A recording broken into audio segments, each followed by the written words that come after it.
সন্দীপন, আমি আসার আগে ভাবছিলাম যে এই গরমে আমাদের ভালোবাসার দর্শক কি আসবে আমাদের এই অনুষ্ঠানটা এনজয় করতে। একটু মনের মধ্যে দুবিধা চলছিল যে আসবে কি আসবে না, কিন্তু আসার পর মাঠে যখন ঢুকছি এত ভালোবাসার মানুষ দেখে আমি জাস্ট কি বলবো, আমি স্পিচলেস।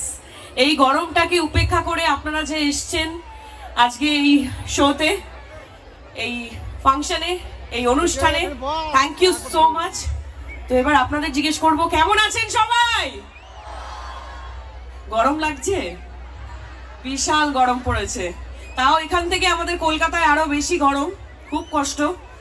তার মধ্যেও আমরা এই বোলপুরে কিছুদিন আগে আমি আমার দেবী চৌধুরানীর শুটিং করে গেছি, আর